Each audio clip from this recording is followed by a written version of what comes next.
خدا کرے کہ میری عرض پاک پہ اترے وہ فصل گل جسے اندیشہ زوال نہ ہو۔ خدا کرے میرے ہر ایک ہم وطن کے لیے حیات جرم نہ ہو، زندگی وبال نہ ہو۔ خواتین و حضرات، آج یوم مزدور تھا، 1 مئی تھا، اور آپ نے دیکھا کہ آج عمران خان نے ایک مرتبہ پھر طاقت کے ایوانوں میں بیٹھے ہوئے لوگوں کو جو ہے وہ خوفزدہ کر دیا۔ آج پورا پاکستان جو ہے وہ سڑکوں پر تھا۔ عمران خان صاحب کی کال تھی اور آپ خیبر سے شروع ہو کے اور کراچی تک جو ہے وہ لوگ جو ہے وہ سڑکوں پہ نکلے تھے، اور یہی وہ وجہ ہے جو عمران خان کو طاقت اور تقویت دے رہی ہے کہ اس وقت لوگ جو ہیں وہ عمران خان کے ساتھ ہیں، پاور جو ہے وہ عوام کی عمران خان صاحب کے ساتھ ہے۔ یہی وجہ ہے کہ عمران خان صاحب نہ ڈر ہو کر جو ہے وہ اپنے پتے کھیل رہے ہیں، اپنی بات کر رہے ہیں، کیونکہ لوگوں کا اعتماد ان کے پیچھے جو ہے وہ موجود ہے، اور یہی وہ لوگوں کی پسندیدگی ہے، یہی وہ لوگوں کا اعتماد ہے عمران خان صاحب پہ، جو اس وقت موجودہ پی ڈی ایم اور ان کے ہینڈلرز کو جو ہے وہ پریشان کیا ہوا ہے۔ یہی وجہ ہے کہ نت نئے جو ہے وہ سازشیں جو ہے وہ آئے روز یہ جو ٹولہ مسلط ہوا ہے پاکستان پہ وہ کر رہا ہے۔ خواتین و حضرات، یہ دنیا کی واحد سو کالڈ ڈیموکریسی یا نام نہاد جمہوریت ہے جہاں پہ سو کالڈ سیاسی پارٹیاں، جن کو کہ ایک چیف جسٹس نے مافیا کا لقب بھی دیا، اور مافیا سے ان کے بارے میں کہا کہ یہ مافیا ہے، یہ وہ سو کالڈ پولیٹیکل پارٹیز ہیں جو الیکشن سے جو ہے وہ بھاگ رہی ہیں۔ خواتین و حضرات، بات اتنی سادہ نہیں ہے جتنی ہمیں نظر آتی ہے۔ کل منیز جہانگیر جو آسما جہانگیر صاحبہ کی صاحبزادی ہیں، انہوں نے اپنے پروگرام میں رشین ایمبیسڈر کو بلایا، اور رشین ایمبیسڈر نے کل پہلی دفعہ یہ بات کی کہ عمران خان جب روس کے دورے پہ تھے تو امریکہ سے جو ہے وہ اشارے ملے، اور امریکہ کی طرف سے بتایا گیا کہ جناب آپ جو ہے وہ وطن سے فوراً سے پہلے یہ دورہ جو ہے منسوخ کریں اور آئیں، لیکن عمران خان صاحب نے جو ہے وہ پاکستانی ہونے کا بہترین ثبوت دیا، اور انہوں نے ایک خود مختار لیڈر کے طور پہ وہاں پہ پوٹن سے ملاقات کی، اور وہاں پہ یہی وجہ بنی کہ عمران خان صاحب کو آپ نے حکومت سے تو ہٹا دیا لیکن لوگوں کے دلوں سے جو ہے وہ نہیں ہٹا سکے۔ خواتین و حضرات، یہ بیان بڑے امپورٹنٹ موقع پہ آیا ہے، اس وقت جب انٹرنیشنل اس وقت بلاک جو ہے وہ نیا بننے کو جا رہا ہے۔ آپ دیکھیں کہ ایران سعودیہ جو ہے وہ دشمنی اتنی مدت کے بعد ختم ہوئی ہے، اور ہمیں بڑا اچھا لگتا ہے کہ جب مسلمان آپس میں بھائیوں کی طرح رہیں۔ ماضی میں بھی ایسا ہوتا رہا کہ پہلے عراق کی جنگ اور سعودیہ کی جنگ جو ہے وہ ایران پر مسلط رہی، اور صرف غیر کے کہنے پہ یہ جنگیں جو ہیں وہ چھیڑی گئیں۔ صدام حسین کو استعمال کیا گیا، جب صدام حسین کو استعمال کر لیا گیا تو اس کے بعد جو ہے وہ اس کو رستے سے ہٹا دیا گیا۔ خواتین و حضرات، تو اس وقت جب بلاک بن رہے ہیں، آپ دیکھیں کہ رشیا، چائنا جو ہے وہ کھل کر اس وقت امریکہ کے خلاف جو ہے وہ اقدامات کر رہے ہیں، نہ صرف اکنامک محاذ پہ بلکہ پولیٹیکل محاذ پہ بھی وہ اس خطے میں جو ہے وہ ایک نئی چین بنانے کے اس پہ لگے ہوئے ہیں۔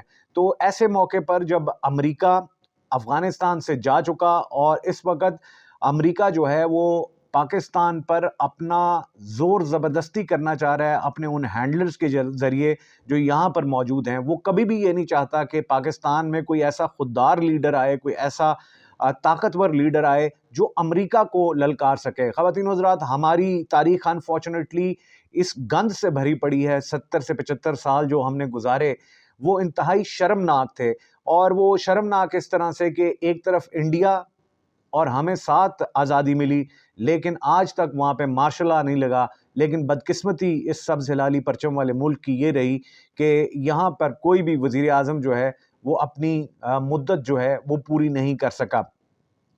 تو ہمیشہ سے امریکن ڈومیننس رہی ہمارے خطے میں، لیکن عمران خان وہ واحد لیڈر ہیں جس نے آ کے للکارا امریکہ کو، اور اوپنلی یہ بات کی کہ ایبسولوٹلی ناٹ، کہ ہم اڈے نہیں دیں گے، اور رشیا کا انہوں نے دورہ کیا۔ اور آپ کو یاد ہوگا کہ پاکستانی اسٹیبلشمنٹ جو ہے وہ یہ کہتی رہی امریکہ کو کہ عمران خان ہم سے پوچھے بغیر جو ہے وہ رشیا چلا گیا، اور اپنی صفائیاں جو ہے وہ پیش کرتے رہے۔